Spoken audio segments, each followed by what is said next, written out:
bem-vindos. Hoje nós vamos mergulhar numa fonte que à primeira vista pode parecer um pouco árida. É a Lei número 5.887 de 1989 do estado do Rio Grande do Norte. Parece antiga, né? Pois é, mas o interessante é que ela tem atualizações que vão até o final de 2024, o que a torna super relevante hoje.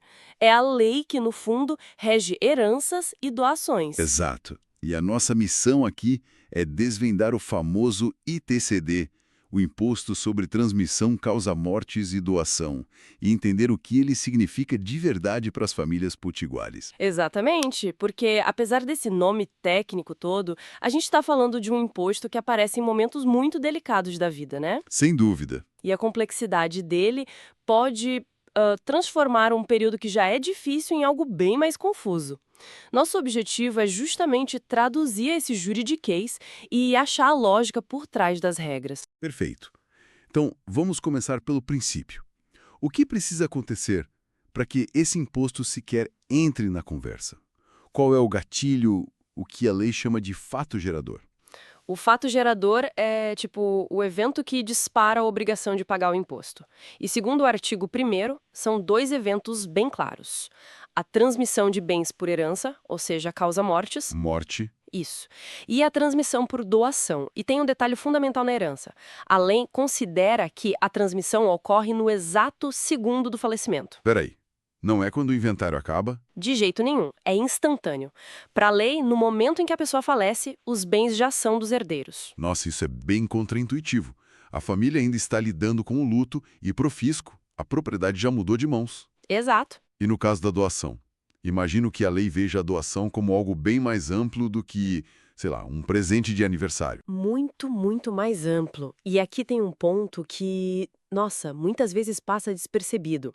O parágrafo 3º do artigo 1º abre esse leque de uma forma impressionante. Como assim? Por exemplo, adiantar a parte da herança para um filho. Para a lei, isso é uma doação e tem que pagar imposto. Mas vai além. Pensa assim, uma pessoa paga por um serviço que, legalmente, não poderia ser cobrado. Um ato de pura generosidade. Certo. Para a lei, isso pode ser visto como uma doação. Quer dizer que até um bônus, um extra que um chefe dá a um funcionário fora do contrato, só porque quis, poderia entrar aqui? Exatamente. A lei é clara. Qualquer ato que não seja oneroso, ou seja, sem uma contrapartida, e que transfira um bem ou direito de uma pessoa para outra, é um fato gerador. Entendi. A ideia é pegar a essência da transferência de riqueza, não importa a forma que ela tenha. E aqui é que fica mesmo interessante. Lendo a lei, eu topei com o parágrafo 4º desse mesmo artigo, e parece uma daquelas frases pequenas com consequências gigantescas. Ah, sei qual é. Diz que ocorrem tantos fatos geradores distintos quantos forem os herdeiros, legatários ou donatários. Espera, isso muda tudo. Muda completamente o jogo. E essa é uma das maiores armadilhas no planeamento de sucessão. Vamos para um exemplo prático para ver o tamanho do impacto. Vamos lá. Imagina que uma mãe falece e deixa um património de 900 mil reais para os 3 filhos dela. O senso comum diria o quê? Que tem uma herança de 900 mil, um bolo total, e um imposto sobre esse valor. Pois é, mas não é assim que funciona. A lei diz que, nesse caso, aconteceram 3 fatos geradores diferentes.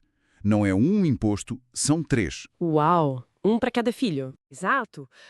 Um para cada filho, calculado sobre a parte que cada um recebeu. Ou seja, 300 mil reais. E por que isso é tão importante? Porque as alíquotas são progressivas, como a gente vai ver. Dividir a base de cálculo pode manter cada herdeiro numa faixa de imposto mais baixa. Se um único filho recebesse os 900 mil, ele pularia para faixas de imposto bem mais altas, entende? Entendi perfeitamente. É um detalhe que pode significar dezenas de milhares de reais de diferença. Exato. A lei não olha para a origem do dinheiro, mas sim para cada destino, para cada pessoa que recebe. Fascinante. Isso me leva a outra questão. Se o gatilho é a transferência, tem situações em que, digamos, a arma não dispara? A lei prevê exceções? Eu vi que existem 2 conceitos, não incidência e isenção. Parecem a mesma coisa, mas imagino que não sejam. De jeito nenhum. E a diferença é técnica, mas tem efeitos práticos enormes. Pensa assim, a não incidência, que está lá no artigo 2º, é sobre situações que, para a lei, são invisíveis. O fato gerador nem chega a acontecer. o imposto nem nasce. A lei é tipo míope para essas situações, então. É uma ótima analogia. A lei escolhe não ver. Por exemplo, transmissões de bens para a União, estados, municípios, ou para templos de qualquer culto, partidos políticos, sindicatos. Certo, faz sentido. A lei entende que tributar essas entidades iria contra o interesse público maior. E eu vi um caso muito curioso sobre renúncia de herança. Isso também é não incidência. Ah, esse é o exemplo perfeito. A renúncia à herança não gera imposto, mas tem uma condição de ouro. Tem que ser uma renúncia pura e simples.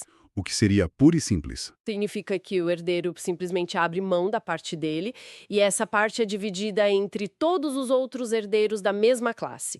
Ele não pode dizer, eu renuncio à minha parte em favor da minha irmã Maria.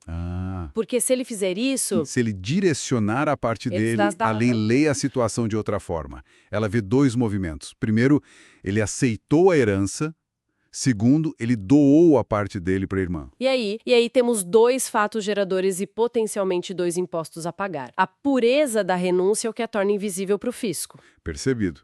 Então, se a não incidência é a lei não ver, a isenção seria o oposto. A lei vê, reconhece que o imposto existe, mas decide perdoar por algum motivo social. Exatamente essa lógica. Na isenção, que está no artigo 3º, o fato gerador acontece, o imposto nasce, mas a lei concede um perdão. É uma ferramenta de política fiscal. E os exemplos aqui são muito mais humanos e sociais. E que exemplos seriam esses? Por exemplo, a lei isenta a transmissão do único imóvel residencial de uma família para o cônjuge e os filhos, desde que eles não tenham outro imóvel. Uma proteção, claro. Sim, para garantir a moradia da família no momento de perda. Outro caso é a doação de imóvel para um projeto do Minha Casa Minha Vida.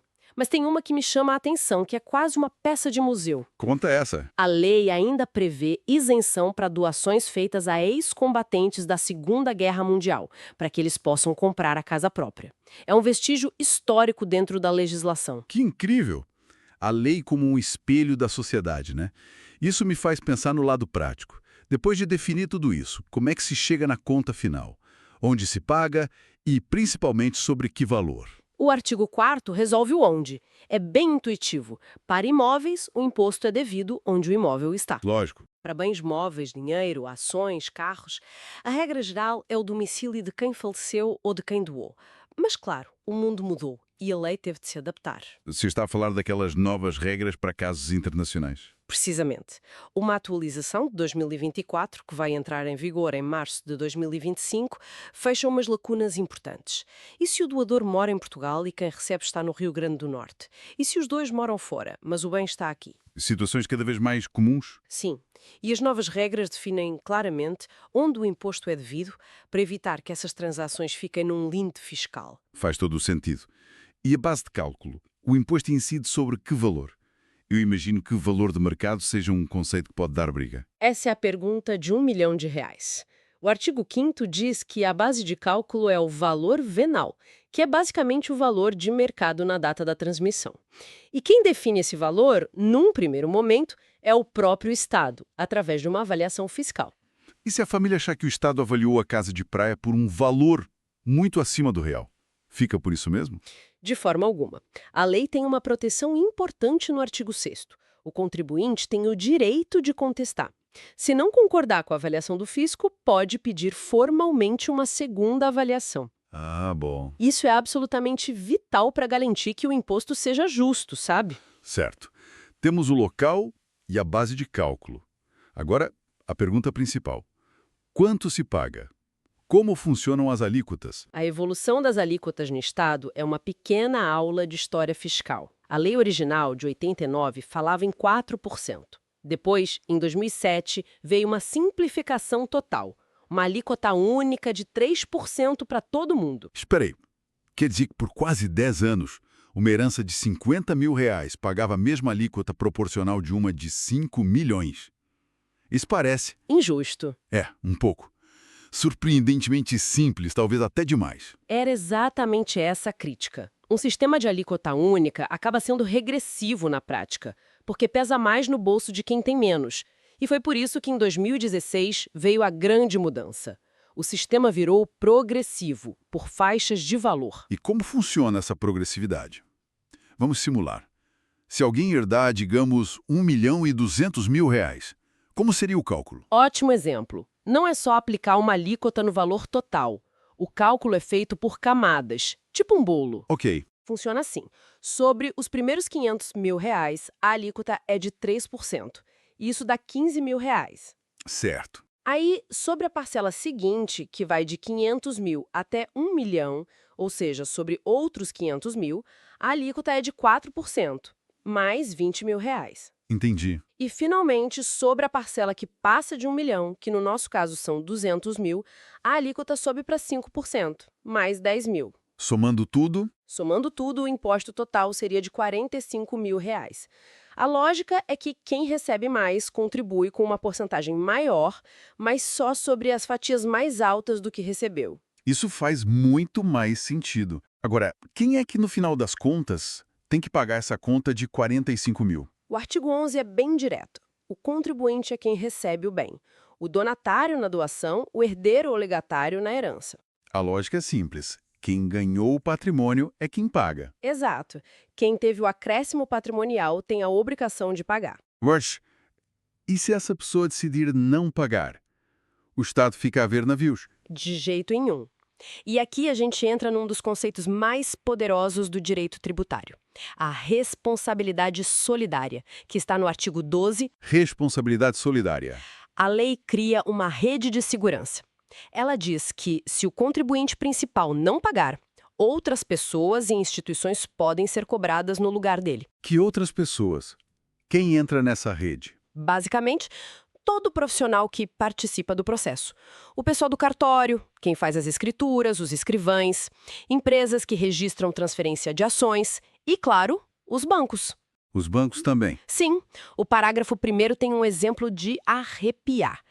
Se um gerente de banco libera o dinheiro da conta de uma pessoa falecida para um herdeiro sem autorização do juiz ou a prova do pagamento do imposto.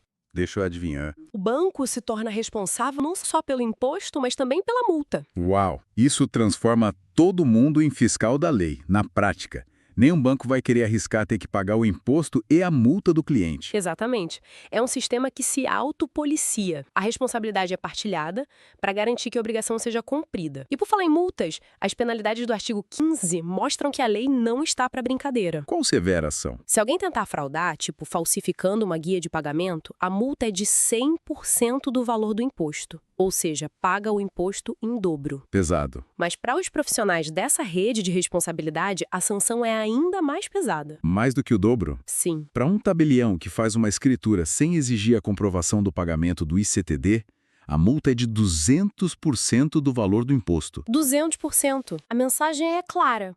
O risco de contornar a lei é financeiramente devastador.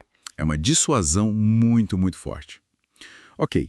Sinto que cobrimos bastante terreno.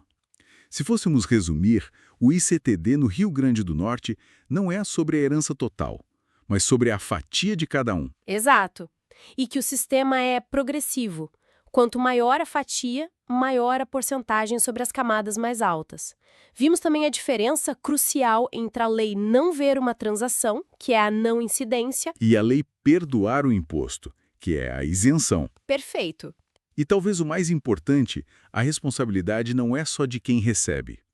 É uma teia que envolve cartórios, bancos, empresas, forçando todo mundo a ficar de olho. Se olharmos para o quadro geral, uma lei como esta é muito mais do que um mecanismo de arrecadação.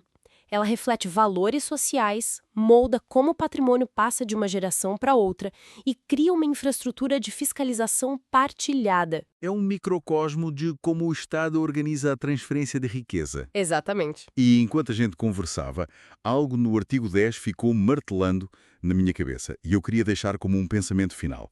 A lei permite que no cálculo da herança sejam deduzidas não só as dívidas que a pessoa falecida deixou, mas também as despesas com o funeral. É um detalhe que mostra uma certa sensibilidade da lei para a realidade do momento, né? Exatamente. E isso nos leva a uma questão mais profunda, não acha? Como é que a legislação tributária, que por natureza é fria, é matemática, tenta encontrar um equilíbrio com a realidade humana, financeira e emocional de uma família que está a enfrentar o luto? Onde é que essa linha, entre o fiscal e o humano, é exatamente traçado.